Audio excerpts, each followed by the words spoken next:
Some men come home to a hot meal and a hug.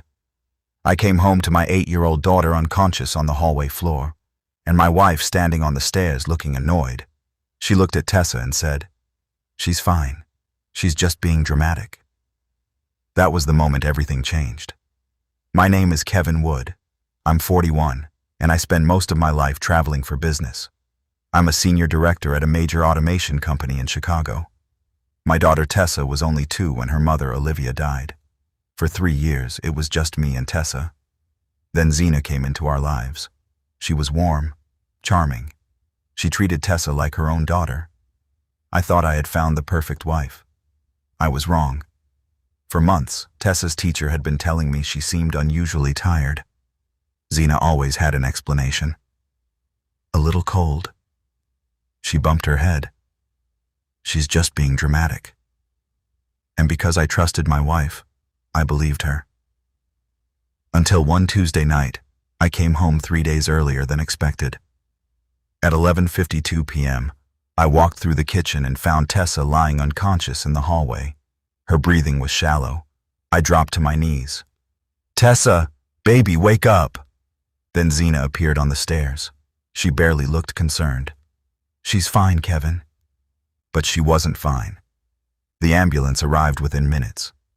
As the paramedics worked on Tessa, one of them suddenly stopped. His name was Reyes. He pulled me into the kitchen and quietly asked, "Sir, have you been home much lately?" I told him I traveled constantly. He stared at me. Then came the words that destroyed everything I thought I knew. "I was here 6 months ago. Same address, same little girl. Antihistamine overdose." I froze. 6 months ago? I knew nothing about it. Reyes told me Zena had been there. She had claimed Tessa had a history of getting into medicine cabinets, and she had told him I was overseas. I was, but I had never been told my daughter nearly died. At the hospital, I opened our insurance portal. Then I saw it. 2 emergency room visits, 3 ambulance calls, multiple antihistamine prescriptions, and every single incident happened while I was away on business.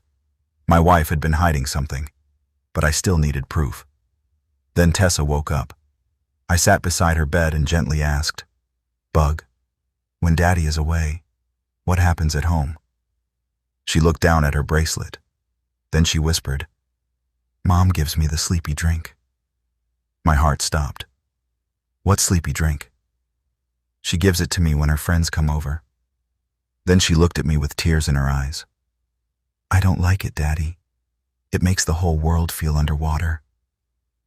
I had to turn away for a second. An 8-year-old should never have to describe fear like that. I held her hand.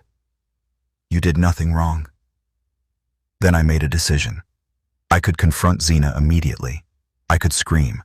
I could demand answers. But I knew something from 15 years of closing business deals. Anger is not evidence. Documentation is. So I collected everything. My travel records, hospital reports, insurance claims, prescription records, the paramedic's statement, and Tessa's statement to DCFS. I took everything to a family law attorney. She studied the folder for several minutes. Then she looked at me and said, "Mr. Wood, this is enough for an emergency protective order." Before noon, the judge signed it. Zena was barred from our home and ordered to have no contact with Tessa. But Zena didn't know yet. That afternoon, she was having lunch with 4 of her friends at an expensive restaurant. She was laughing, drinking wine, acting like everything was perfect. At 12:44 p.m., 2 police officers and a DCFS caseworker walked through the restaurant. They went straight to Zena's table. The caseworker placed the documents beside her wine glass. "Zena Wood, you're being served." Her smile disappeared. She looked at her friends, then toward the exit. For the first time, there was nowhere to run.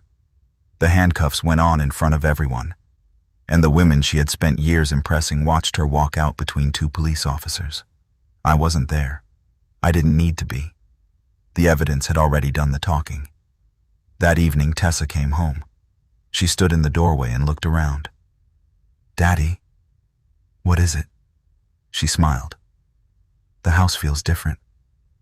"Good different?" She nodded. Yeah, like someone opened a window. That night we ate deep dish pizza on the living room floor. Tessa fell asleep against my shoulder. Real sleep. Safe sleep. For the first time in a long time, my daughter had nothing to fear inside her own home. I looked at her sleeping face and realized something. I hadn't just protected my daughter. I had finally seen the truth. Zena thought she could hide everything from me. She forgot one thing. Some fathers may be away, but they are never blind.